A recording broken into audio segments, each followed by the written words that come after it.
Hello friends, welcome to philosophy ज्ञान आणि मी आहे हर्षा पिंपळकर. तर या व्हिडिओ लेक्चरमध्ये आज आपण बघणार आहोत ॲरिस्टॉटल. ठीक आहे, ॲरिस्टॉटलची आपल्याला इथे एक्झाम ओरिएंटेड जर बघितलं त्यांचं कारणता सिद्धांत म्हणजे कॉजेशियन थेरी काय असणार आहे हे सगळ्यात महत्त्वाचं असणार आहे. तर या व्हिडिओमध्ये आपण तेच बघणार आहोत की ॲरिस्टॉटलची कारणता सिद्धांत थेरी काय आहे. तर चला आता बघा, जास्त वेळ न घालविता मी फक्त इथे त्यांचं जे प्रस्तावना आहे म्हणजे ते कुठून आलेले आहे, का आलेले आहे, त्यांचे गुरु कोण होते हे काही मी इथे घेतलं नाही आहे. डायरेक्ट त्यांचं कारणता सिद्धांत घेतलेला आहे, कारण आपल्याला तेवढं डिटेलमध्ये ते विचारत नाही. फक्त एवढंच विचारतात की ॲरिस्टॉटलचा कारणता सिद्धांत काय असणार आहे, म्हणजे कॉजेशन थेरी काय असणार आहे. ठीक आहे, ॲरिस्टॉटलची.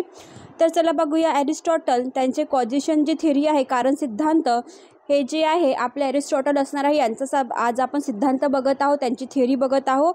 आणि म्हणून असं त्यांचे पिक्चरायझेशन आपल्या डोळ्यासमोर असणं खूप महत्त्वाचं असते, कारण मी सगळ्या व्हिडिओमध्ये त्यांचं पिक्चरायझेशन जे थिंकर आलेले आहे त्यांचं पिक्चर तुम्हाला दाखवत असते. ठीक आहे, की यांची थेरी आपण आज बघणार आहोत.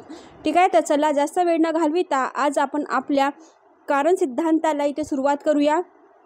आता तुम्हाला माहिती आहे की कारण म्हणजे कॉजेस व हेतू म्हणजे रिझन. जेव्हा कॉज असणार आहे किंवा कारण असणार आहे तेव्हाच तुमचं काय होणार आहे, रिझन म्हणजे हेतू असणार आहेत. आणि ह्या दोघांमध्ये काय आहे, थोडाफार डिफरन्स असणार आहे. ठीक आहे, याच्यामध्ये थोडासा डिफरन्स असते, फरक असते. आणि हेतू किंवा जेव्हा प्रयोजन किंवा रिझनची जेव्हा आपण गोष्ट करतो तर ज्यात यंत्रणेच्या सहाय्याने परिणाम घडवून आणते ते कारण म्हणजे काय असणार आहे, कॉज असणार आहे किंवा कारण असणार आहे. म्हणजे आपल्याला इथे लक्षात द्यायचं आहे की ज्या यंत्रणे म्हणजे ज्यानुसारची घटना घडलेली असणार आहे, ज्या हेतूने ज्या रिझननी घटना घडलेली असणार आहे एखादी, तर त्याचं कारण काय असलं पाहिजे ना, त्याचं कॉज हे कारण असलं पाहिजे. आणि म्हणूनच ते घडून आणण्यासाठी ही काय असणार आहे, एक कारण असायला पाहिजे. आता बघा, रोडावरती काय होतं, ॲक्सिडेंट होतात. ठीक आहे, म्हणजे काही ना काही त्याचा हेतू असला पाहिजे, म्हणजे त्याने काही ना काही गलती केली असली पाहिजे, तेव्हाच त्याचं काय झालेलं आहे, कारण म्हणजे काय झालेलं आहे, त्याचा ॲक्सिडेंट झालेला असणार आहे. लक्षामध्ये आता उदाहरणावरून आपण अजून समोर घेऊनच काय आहे तर ते म्हणतात की उदाहरणतः मृत्यू हा रोगामुळे किंवा अपघातामुळे होऊ शकतो. बरोबर आहे. आज बघा, कॅन्सरचे एवढे रोग येऊन गेलेले आहे की कॅन्सर किंवा हार्ट अटॅकची बिमारी पण जेव्हा आपण बघतो की आज 45 वयामध्ये पण लोकांना हार्ट अटॅक येतात आणि ते काय असणार आहे, एक मृत्यूचंच कारण असू शकते किंवा अपघात झाला, ॲक्सिडेंट झाला. पहिलेच मी सांगितलं उदाहरणाच्या पहिलेच की ॲक्सिडेंट झाला का तेही काय असे मृत्यूचे कारण असते. म्हणजे जे आलेले आहे त्यांना काय करायचं आहे, जायचंच असणार आहे, हेही आपल्याला डोक्यामध्ये असणार आहे. जे जन्माला आलेले आहे त्यांना मृत्यू येणारच आहे, एवढं लक्षात आलेलं आहे. म्हणजे मृत्यू कशामुळे होते, तर रोगामुळे पण होऊ शकते किंवा एखादा अपघात झाला असेल किंवा एखादी मेंटल प्रेशर आलं असेल त्याच्यामुळे पण होऊ शकते. म्हणून त्याचा हेतू आणि काय असणार आहे, कारण हे दोन्ही पण आवश्यक असते. पण ही कारणे जगात मृत्यू हे जे का असावा याविषयी मात्र काही आपण सांगू शकत नाही, कारण मृत्यू काय आहे, अटल आहे, आपल्याला माहिती नाही कधी होणार आहे, काय होणार आहे. पण इथे मृत्यूचा जर आपण विचार केला तर ते याविषयी आपण काही सांगू शकत नाही, मी पण सांगू शकत नाही, जे व्हिडिओ बघत आहे तेही सांगू शकत नाही. पण एवढंच आहे की आपल्याला ॲरिस्टॉटलचं जेव्हा थेरी सांगितलेली असणार आहे तर आपल्याला हे थोडंसं फार आलं पाहिजे आणि हे लिहिता आलं पाहिजे. जास्त काही खूप काय म्हणून डिफिकल्ट नाही आहे. आलं लक्षामध्ये. तर ॲरिस्टॉटलच्या कारण कल्पनेत मात्र कारण व हेतू किंवा प्रयोजन या दोघांचाच इथे समावेश झालेला असणार आहे. आणि एखाद्या वस्तूची उत्पत्ती किंवा तिचे अस्तित्व यथार्थपणे समजण्यासाठी जे म्हणून आवश्यक आहे, मग ते कारण असो किंवा प्रयोजन असो, त्याचा समावेश ॲरिस्टॉटलच्या कारण सिद्धांतामध्ये इथे झालेला आपल्याला दिसणार आहे. ठीक आहे, कारण सिद्धांत म्हणजे काय, कॉजेशन थेरी म्हणजे काय, एखादी घटना घडणार आहे तर त्याच्यामध्ये घडल्याच्या पहिले काही ना काही त्याचा हेतू असला पाहिजे, तेव्हाच ती घटना घडलेली असणार आहे. लक्षामध्ये. चला, म्हणजे आपल्याला काय शिकायचं आहे ते तुमच्या डोक्यात आलेलं असणार आहे. चला, तर इतक्या व्यापक अर्थाने जर कारण कल्पनेकडे पाहिले तर ॲरिस्टॉटलची कारण कल्पना चांगल्याने जर समजून घेण्याचा प्रयत्न केला तर ते म्हणतात की जर खूपच चांगल्याने डिटेलमध्ये समजून घेण्याचा तुम्ही जर प्रयत्न केला तर 4 प्रकारची इथे कारणे आपल्याला खूप इसेन्शियल आहे, खूप महत्त्वाची असणार आहे. आणि हे जे 4 कारणे आहे ॲरिस्टॉटलनी आपल्या कॉजेशन थेरीमध्ये सांगितलेली असणार आहे. तर चला, जास्त काही काय म्हणू आपण खूप मोठा काही हा व्हिडिओ बनणार नाही आहे, पण थोडंसं लक्षात ठेवा की मी पूर्ण हे व्हिडिओ आहे एकाच याच्यामध्ये तुम्हाला सांगण्याचा पूर्ण प्रयत्न करत आहे. ठीक आहे, दुसरा व्हिडिओ काही येणार नाही, हाच लास्टवाला इथं व्हिडिओ असणार आहे. तर ते जास्त त्यांचे जे 4 कारणे सांगितलेली आहेत ते म्हणतात पहिलं कारण असणार आहे मटेरियल, म्हणजे उपादान कारण. उपादान कारण म्हणजे रॉ मटेरियल, त्यालाच आणि द्रव्य म्हटलेलं असणार आहे. रॉ मटेरियल म्हणजे बघा, जर तुम्हाला एखादी खुर्ची बनवायची असेल किंवा आपण म्हणू की एखादा टेबल बनवायचा असेल लाकडाचा, ठीक आहे, तर लाकडाचा टेबल बनवायचा असेल तर तुम्हाला काय असलं पाहिजे ना, लाकूड महत्त्वाचं असलं पाहिजे. ठीक आहे, लाकूड महत्त्वाचं असलं पाहिजे. तेव्हा लाकूड असेल तर लाकडासाठी झाड महत्त्वाचं असणार आहे आणि झाडासाठी तुम्ही ते झाड लावलं पण पाहिजे. म्हणजे याच्यासाठी की आपल्याला टेबलची गरज आहे तर आपल्याला लाकडाची गरज असली पाहिजे आणि लाकूड काय आहे हे तर रॉ मटेरियल असणार आहे. आलं लक्षामध्ये?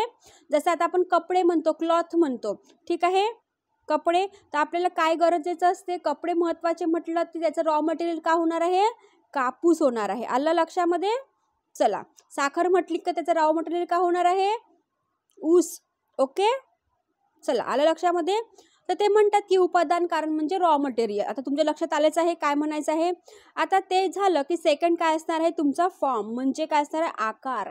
ओके, की तुम्ही त्या लाकडाला कुठला आकार देणार आहात, तुम्ही चेअर बनवणार आहात की तुम्ही टेबल बनवणार आहात की एखादी सुबक वस्तू बनवणार आहात. ठीक आहे, मग निमित्त कारण तेही तुम्हाला सांगायचं की निमित्त कारण तुम्हाला कुठल्या वस्तूची गरज पडणार आहे, त्यासाठी लाकडाचीच गरज आहे निमित्त कारणासाठी आणि दुसऱ्या गोष्टीची पण गरज असणार आहे. नंतर आहे अंतिम उद्दिष्ट किंवा प्रयोजन म्हणजे फायनल कॉज. आता ते सगळं बनवून झाल्याच्या नंतर जेव्हा तुम्ही मार्केटमध्ये विकायला जाणार आहे ते काय असणार, तुमचं फायनल कॉज असणार आहे. त्याच्यानंतर तुम्ही त्याच्यामध्ये काही बदल करू शकणार आहे का, त्याच्यामध्ये नाही. ज्या प्रकारे आपण एखादा माठ बनवला, माठ काय झाला, माती काय झाली, रॉ मटेरियल. आकार त्याला जर डोक्यामध्ये काय दिलं आहे, त्याचा आकार दिला रे आपल्याला असा या प्रकारचा माठ बनवायचा आहे किंवा एखादी सुरई बनवायची आहे. ठीक आहे, आता त्याच्यासाठी लागणारे साहित्य, निमित्त कारण काय लागणार आहे त्या सुरईसाठी, माती पण लागणार आहे, त्याच्याबद्दल बाकीचे जे साहित्य आहे, गोल फिरणारा चक्र पण लागणार आहे, एखादी काडी पण लागणार आहे, एखादी सूतही लागणार आहे. जे तुमच्यानुसार जेही लागणार आहे एखादे काय म्हणून आपण वस्तू, ते काय झालं निमित्त कारण.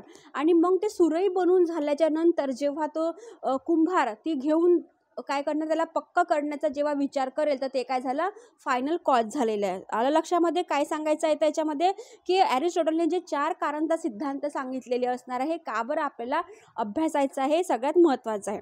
आणि ही कारणे परस्पराचं काय आहे, विकल्प नाहीत, तर प्रत्येक घटनेत ही 4ही कारणे उपस्थित असतात. म्हणजे एक जर कारण असेल तर त्याच्यामध्ये फॉर्म हा त्याच्यामध्येच निर्माण झालेला असणार आहे, निमित्त कारण त्यामध्येच असणार आहे आणि अंतिम कारण पण काय असणार आहे, एका मागून एक घटना त्यामध्येच इन्क्लूड असणार आहे. म्हणजे ती वेगळी काही आपल्याला वेगळं काही म्हणायची गरज नाही आहे, एकाच्या नंतर एक घटना इथे घडत जाणार आहेत.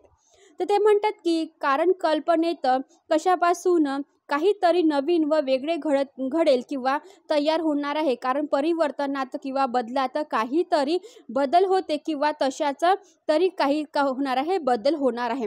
म्हणजे कारण कल्पनेमध्ये त्यांना म्हणायचं आहे की काहीतरी नवीन पहिली एखादी घटना घडणार आहे आणि त्या नवीन घटनेमध्ये काही ना काही कारणामध्ये, परिवर्तनामध्ये काही ना काही बदल होणार आहे आणि अशातच आपल्याला काहीतरी वेगळा बदल इथे पाहायला मिळणार असणार आहे. बरोबर आहे ना? जर माती म्हटली का तुम्हाला वाटलं मातीच आहे, पण त्या मातीपासून एक सुबक वस्तू पण बनवता येते, एक सुरई बनवता येते, एखादा पॉट बनवता येते, एखादा मडकं बनवता येते. म्हणजे त्याच्यामध्ये परिवर्तन जेव्हा घडून येते तेव्हा त्याचं शेवटचं जेव्हा अंतिम कारण असते ते तुम्हाला काय असे वेगळंच काहीतरी बदललेलं दिसणार आहे. तर चला, लाकडापासून पलंग तयार होतो. पहिलेच मी सांगितलं टेबल बनवा, काहीतरी सुबक वस्तू बनवा किंवा एखादा पलंग बनवा, म्हणजेच कशात तरी काय होणार आहे, परिवर्तन इथे घडून येणार आहे. आता तुम्ही झाड म्हटलं, सागवानचं झाड, तर तुमच्या डोक्यासमोर काय असणार आहे, फक्त एक झाड येणार आहे. पण त्याला जर कापून जर तुम्ही एखादा पलंग बनवणार आहात, डायनिंग टेबल बनवणार आहे, एखादं आपण म्हणून की चेअर बनवणार आहात, म्हणजे त्याच्यामध्ये त्या लाकडामध्ये काहीतरी वेगळं परिवर्तन घडून आणण्याचं तुम्ही काम करत आहात. म्हणून इथे जेव्हा एखाद्या वस्तूमध्ये जेव्हा परिवर्तन घडून येते, तुम्हाला ती नवीन वस्तू तुमच्या काय असे डोळ्यासमोर तुम्हाला दिसत असते व त्याला आकार किंवा नवे रूप मिळविण्याचा इथे काय असे प्रयत्न केला जात असतो आणि ते घडूनही येत असते. आता कारणाच्या प्रक्रियेत प्रक्रियेत चारही घटक एकाच वेळी कार्य करीत असतात असे अरिस्टॉटल म्हणतात. म्हणजे हे जे चारही घटक जेव्हा त्यांनी सांगितलेले असणार आहे, हे चारही घटक, तेव्हा ते कुठले ना कुठले काय असणार आहे, एकाच वेळी कार्य करण्याचं ते काय करते, पूर्ण प्रयत्न करत असतात आणि एका वेळी कार्य करीत ते असतातच. प्रयत्नच करत नाही तर एकामागून एक काय करतात, ते कार्य पण घडून येत असतात असे कोण म्हणतात, अरिस्टॉटलचं मत असणार आहे. तर आता बघा, निसर्गात आपोआपच जे बदल होतात त्यांच्यात किंवा मनुष्य जे घडवून आणतो किंवा निमित्त, त्यातही चारही कारणे काय असे अनुपस्थितीत असतात, म्हणजे त्याच्यामध्येच असतात. म्हणजे बघा, निसर्गामध्ये जो नेचरमध्ये बदल घडून येतात, क्लायमेटमध्ये जेव्हा बदल घडून येतात, किंवा आपण म्हणून की आता मे महिना सुरू आहे, तर आता ऋतूमध्ये काय असं हिवाळा, पावसाळा, उन्हाळा, आपल्याला तिन्ही ऋतू आपल्याला इथे उपभोगावं लागून राहिलेलं असणार आहे. म्हणून ते मनुष्याचे जोपर्यंत तो घडवितो किंवा निर्मित येतो, त्यामध्ये चारही गोष्टीचं इथे काय असणार आहे, अंतर्भाव इथे आपल्याला पाहायला मिळणार असणार आहे. ज्या विशिष्ट द्रव्याची वस्तू बनत असते ते काय असणार आहे, उपादान कारण असणार आहे. ठीक आहे. म्हणजे एखाद्या द्रव्याची किंवा एखाद्या रॉ मटेरियलची जेव्हा वस्तू बनत असते, त्याला त्यांनी काय म्हटलेलं आहे, मटेरियल म्हणजे उपादान कारण म्हटलेलं आहे, कॉज म्हटलेलं असणार आहे आणि मटेरियल म्हटलेलं असणार आहे. आणि त्यानुसारच उपादान कारण हे वस्तू ज्या पदार्थापासून केली जाते त्याचा कच्चा माल म्हणजे रॉ मटेरियल असे आपण त्याला म्हणू.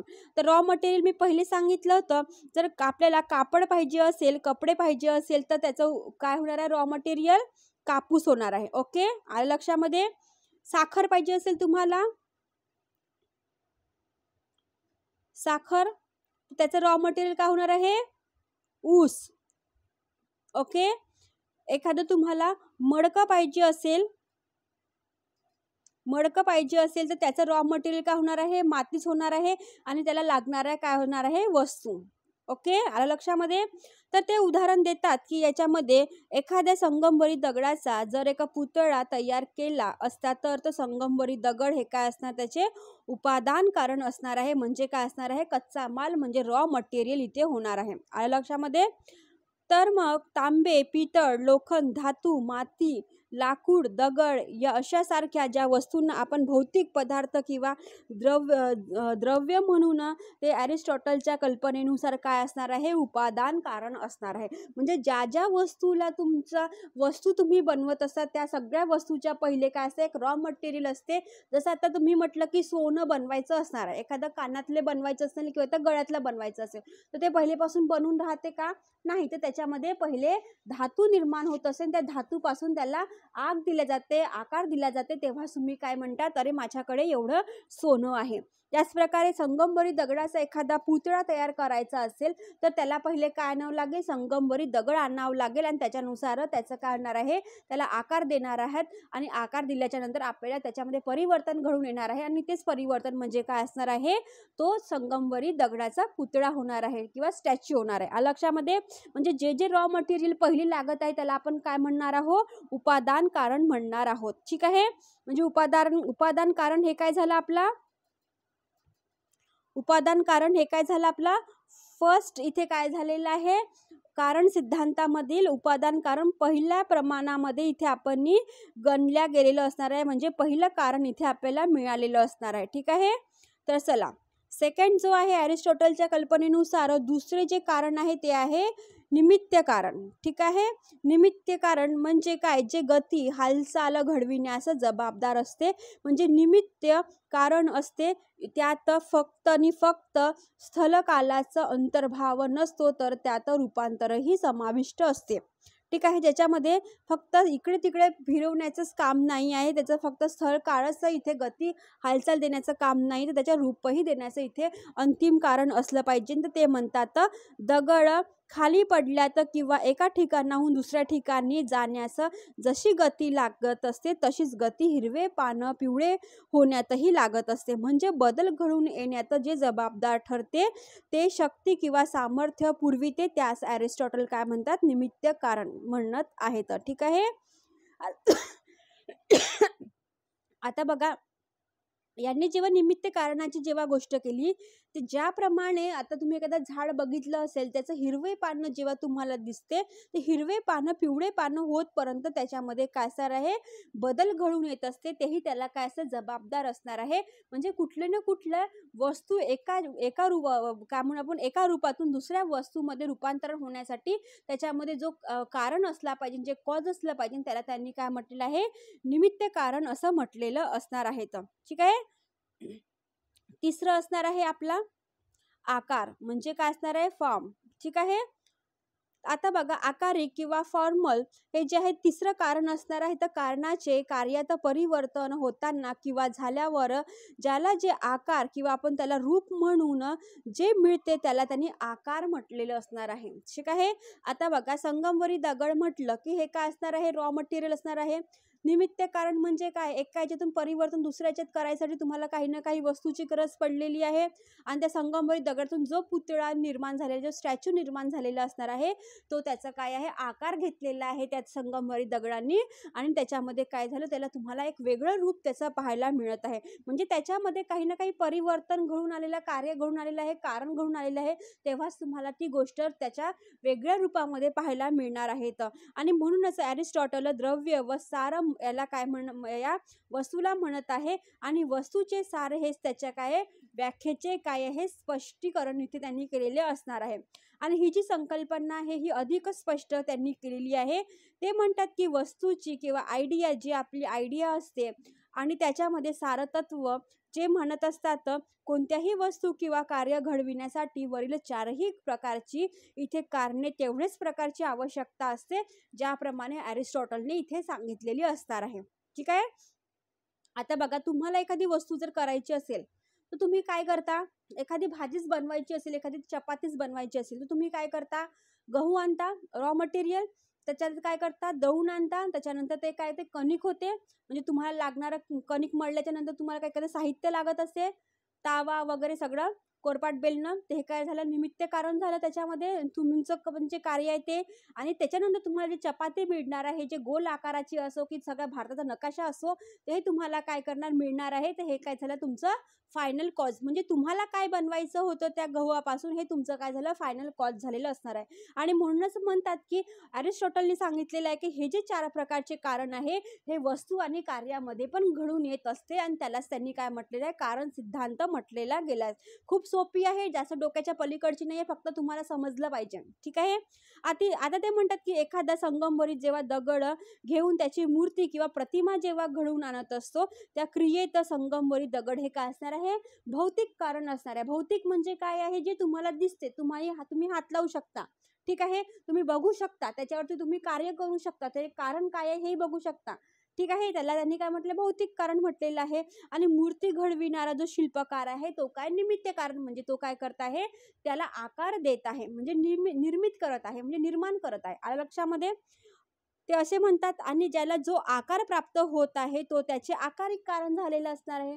ठीक आहे. आता आकार झालेला असल्या कारणाने संगमवरी दगडाला हा तितकी तो कोणता तरी आकार दिला गेलेला असणार आहे आणि तो आकार त्या दगडाच्या स्वभावात अनुसियत असतोच असे नाही. म्हणजे तुम्ही जर दगड घेतलेला असणार आहे तर त्या दगडामध्ये ते मूर्ती बनविण्याची, ती जी तुम्ही कुठली मूर्ती बनवणार आहे, त्याचं कलाकुसरी बनवणार आहे, त्या दगडामध्ये ते पूर्ण पहिलेपासूनच समाविष्ट नसते. तुम्ही त्याच्यामध्ये जो निमित्त कारण आहे, जो कलाकार आहे, तो त्याच्यामध्ये काय असते, भाव आणत असते आणि ते मूर्ती काय करते, घडत असते. म्हणजे दगडामध्ये त्या दगडाच्या स्वभावामध्ये अनुसूयित असतोच असं नाही आहे. लक्षामध्ये.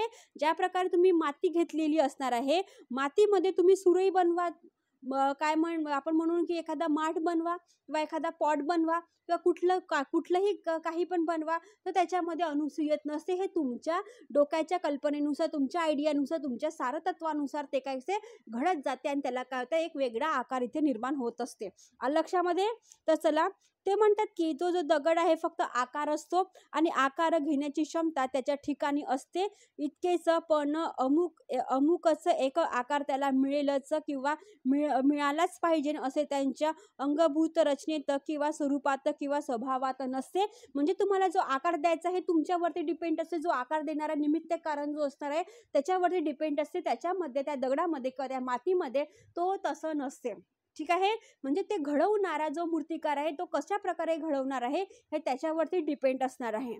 म्हणूनच ते म्हणतात की जो लाभणारा आकार किंवा रूप हे त्याचे अनुषंगित रूप असते, पण प्रत्येक बाबतीत असेच होऊ शकत नाही. त्या दगडाने अमुकच एक आकार ग्रहण करण्यात अपरिहार्यता नसते, पण इतर काही बाबतीत अपरिहार्यता असूही शकते असे दिसून येत असते. ठीक आहे. असं नाही की नसतेच, पण काही काही मूर्तीमध्ये आपण त्या दगडाला तो किंवा मातीला आपण त्या प्रकारचा वेगळ्या प्रकारचे इथे वळण देण्याचा प्रयत्न करतो की ज्यामध्ये ती असलीच पाहिजे. ठीक आहे. तर जेव्हा एखादी गाय गवत खाते तेव्हा ते पचविले जाते व त्याचे रक्तात रूपांतरण होते, तेव्हा त्याला नवीन द्रव्याचा इथे आकार होत असतो. आणि खरे पाहता असे दिसते की शेवटी कशाचे कशातही रूपांतरण होऊ शकते. म्हणजेच अंतिम जे द्रव्य असते, जेव्हा फायनल कॉज जे आहे ते फायनल कॉज जे आहे आधार द्रव्य सबस्टन्स असल्या कारणाने त्याला स्वतःचे असे कोणतेही गुणधर्म नसतात, पण त्यांच्या ठिकाणी काही अव्यक्त क्षमता इथे आपल्याला पाहायला मिळत असते. म्हणजे बघा, गाय जी आहे ती गवत खाते, सगळ्यांनाच माहिती आहे. आता गाय गवत खाते म्हणून तिच्या शेणापासून आपल्याला वेगळं काहीतरी इथे आपल्याला मटेरियल मिळत असते. आणि त्यांचे जेव्हा मटेरियल आपल्याला आपण शेण म्हणून आपण जेव्हा घेत असतो तेव्हा ते आपण काय करत असतो, त्याचा बायोगॅस म्हणून रूपांतरण करत असतो जेव्हा शेवटचं असते तेव्हा, किंवा आपण म्हणून की एखादा खत म्हणून त्याचा उपयोग करणार आहोत. म्हणजे हे जे रूपांतरण किंवा ते जे गवत खात आहे त्यांचं ते रक्तामध्ये पण मिसळलं जात असते, म्हणजे रक्तही बनवत असते गवतापासून त्यांच्या. म्हणजे आपण हे नाही म्हण की जे पचन जे झालेलं आहे गायला त्यांच्या जेव्हा फायनल कॉज किंवा आकारानुसारच त्यांच्या वेगवेगळ्या द्रव्याचा इथे आपल्याला आकारही पाहायला मिळत असते. ठीक आहे. आणि म्हणूनच ते म्हणतात की परिणाम किंवा कार्य घडविणारे जे निमित्त कारण असते ते अगदी काय असते, अंतिम मूलभूत पदार्थांवर कृती करू शकत नाही, तर ती व्यक्ती किंवा शक्ती कोणत्या तरी निश्चित पदार्थांवर कार्य करीत असते. याविषयी अरिस्टॉटलला पूर्ण इथे काय आहे, जाणीव असते. ठीक आहे. याविषयी. ठीक आहे. चला, म्हणजे याच्यामध्ये काय म्हणण्याचं त्यांनी सांगितलेलं असणार आहे, जे अंतिम कारण असते ते कसं असलं पाहिजे की एखाद्या गायने गवत खाल्ले तेव्हा त्यांनी काय केले, गवत पचवलेलं असणार आहे, त्याचं रूपांतरण कशात झालेलं आहे, तिच्या रक्तामध्ये झालेलं असणार आहे. आणि रक्ताद्वारे ते जे रूपांतरण होते ते नवीन नवीन द्रव्याचा इथे काय करत आहे, आकार प्राप्त करत आहे. आणि ते खरे पाहता ते काय शेवटी कशामध्येच ते मिसळलं जाणार आहे. लक्षामध्ये. आणि म्हणूनच अरिस्टॉटलचे जेव्हा अंतिम कारण जेव्हा आपल्या लक्षात आलेलं आहे ते म्हणतात की कुठली ना कुठली पूर्व असली काय म्हणजे जाणीव होती असे त्यांच्या लक्षात आले पदार्थाच्या रूपामध्ये. आणि उदाहरणार्थ ते म्हणतात की शिल्पकार संगमरी पाषाणावर काम करून तिच्यातून मूर्ती तयार करतो. आता बघा, पहिले तुम्ही बघितलेले आहे संगमरी दगड बघितलेला आहे. आता तुम्ही लक्षात करा, तुम्ही शिल्पकार आहात आणि शिल्पकाराला तुम्हाला काय करायचं आहे, संगमरी दगड किंवा कुठलाही दगड घेतलेला आहे तुम्ही आणि तुम्हाला त्या पाषाणापासून एक नवीन मूर्ती तयार करायची आहे. किंवा गवताचे रूपांतरण रक्तात होते, म्हणजेच नुसते केवळ आकार व गुणरहित असते, अंतिम व मूलभूत द्रव्य कधीही अस्तित्वातच नसते. ठीक आहे. म्हणजे जे अंतिम कारण आहे ते कधी पण अस्तित्वात नसते, जे मूल आहे, जे बेसिक आहे ते कधीच अस्तित्वात नसते. तर अंतिम मूलद्रव्य हे कोणत्या तरी आकाराशी संलग्न असते आणि ते आकार असल्याशिवाय त्याचा तो आकार त्याला काही एक समजण्यासारखा आकार, गुण किंवा त्याचे जे स्वरूप आहे हे देत असते. ठीक आहे. म्हणजे शेवटचा जो इफेक्टिव्ह कारण म्हणजे आपण म्हणून निमित्त काय शेवटचा काय आहे, काय अंतिम कारण आहे, अंतिम जेव्हा कारण आहे ते म्हणतात की अंतिम कारण हा अस्तित्वाचंच नसते. तुम्ही ज्या प्रकारे मूर्ती घडवणार आहात तेव्हा तो शेवटचा जो काळ असणार आहे तो अंतिम कारण, तो अंतिम कॉज तुम्हाला मिळणार आहे. जो चौथा आपल्याला कॉज मिळणार आहे तो कशातही काही रूपांतरण होत नाही. ज्यामध्ये त्याचा आकार आहे, ज्यामध्ये त्याचे गुणधर्म तुम्हाला मिळणार आहे, त्याचं स्वरूप जेव्हा तुम्हाला मिळणार आहे तेव्हाच ते काय असणार आहे, अंतिम कारण असणार आहे. आणि आकाराशिवाय व आकाराव्यतिरिक्त केवळ स्वतःच्या बळावर अंतिम व मूळ द्रव्य असू शकत नाही. ते केवळ तर्कदृष्ट्या आकारापासून वेगळे असते आणि कल्पनेत ओळखता येते. आणि जे बदल होतात त्याचा ते आधार असते व भौतिक वस्तूमध्ये ते खरे द्रव्य असते व आकार त्याहूनही कसे वेगळे असते असे म्हणणे अर्थपूर्ण ठरले. हेही खरे असणार आहे. म्हणजे जे अंतिम आकार आहे फक्त एक तुमचं तर्क दृष्टिकोन आहे, तात्विक त्या दृष्टिकोनातून किंवा लॉजिकली जर बघितलं हे तुमच्या आकारापासूनच वेगळे झालेले असणार आहे. पण त्याचबरोबर अंतिम मूलद्रव्य हे काय असणार आहे, भौतिक विश्वात अविभाज्य वस्तू किंवा पदार्थ असणार आहे. आणि त्यामध्येच मात्र आपणास म्हणता येणार नाही की कारण ते वस्तू तसे नसते. अविभाज्य वस्तूतही ते त्या वस्तूही एक द्रव्यच असले पाहिजे. आणि ॲरिस्टॉटल असे म्हणतात की सूक्ष्म भौतिक विश्वामध्ये ज्या अविभाज्य वस्तू असतात किंवा पृथ्वी, आप म्हणजे काय असणार आहे, वायू, तेज आणि काय असणार, अग्नी, ही जी मूलद्रव्ये आहेत तर त्यातही अंतर्विरोध असतात व त्याचे एकमेकात काय होतं, रूपांतरण होत असते. ती जर तशी बदलू शकत असतील तर त्याच्यात अव्यक्त क्षमता व कृती त्यांचे संयोजन होत असते, हे गृहीत धरले पाहिजे ना. आणि ते म्हणतात की उदाहरणार्थ वायू हा अग्नी होऊ शकतो, बरोबर आहे. वायू हा अग्नी होऊ शकतो, कसा काय, तुम्हाला काय म्हणून आपण तुम्हाला कळतं, ठीक आहे. आता मी जास्त डिटेलमध्ये सांगणार नाही. वायू हे अग्नी होऊ शकते, लक्षात ठेवायचं. मग त्याला वायूचा आकार हा प्रत्यक्ष रूपाचा वास्तविकता किंवा प्रकटपणे असतो, पण अग्नी होण्याची अन्वयक्त क्षमता किंवा विभव असते. पण वास्तविकता मान्य करण्यापूर्वी कोणती तरी अव्यक्तता विभव गृहीत ते धरावे लागते व तशी क्षमता ही केवळ क्षमता असते, ते असू शकते. म्हणजे केवळ वायू, जसं आता बघितलं आपण, आता उदाहरण देते मी, जसं सिलेंडरमध्ये बघितलं, सिलेंडरमध्ये काय असते, LPG वायू असते. वायूमध्ये काय असते, आपण जर वायूमधून गॅस जेव्हा पेटवत असतो तेव्हा आपल्याला काय मिळते, वायू दिसते का, आपल्याला काय होते, आपण पेटवल्यावर लायटर लावल्यावरती आग दिसते. लक्षामध्ये, आता माझ्या डोक्यामध्ये उदाहरण आलं होतं, ठीक आहे. म्हणून ते म्हणतात की हे जे आहे वायू आहे, वायूपासून जेव्हा अग्नी मिळते, हे जे आहे हे फक्त विभव असते, अव्यक्त क्षमतानुसार त्याच्यामध्ये काय असणार आहे, काय म्हणून बदल होत असते. आणि त्यानुसार आपण काय बघत असतो, वायूचं अग्नीमध्ये रूपांतरण इथे झालेलं दिसतं, बघत असतो. तर इथे हा व्हिडिओ इथे पूर्ण संपलेला असणार आहे फ्रेंड्स. इथे जेव्हा आपण निमित्त कारण, उपादान कारण, आकार आणि निमित्त कारण आणि अंतिम कारण जेव्हा बघितलेलं आहे, तर ॲरिस्टॉटलचा हा जो व्हिडिओ आहे इथे पूर्ण झालेला असणार आहे. तुम्ही तुमच्या बुकमध्ये व्यवस्थित नोट्स काढून ठेवा, कारण ॲरिस्टॉटलचा कारणचा सिद्धांत हा सगळ्यात महत्त्वाचा आहे आणि खूप सोपी आहे, ठीक आहे. Thank you for watching my video friends. व्हिडिओला लाईक करा, शेअर करा आणि सबस्क्राईब करायला विसरू नका. थँक्यू.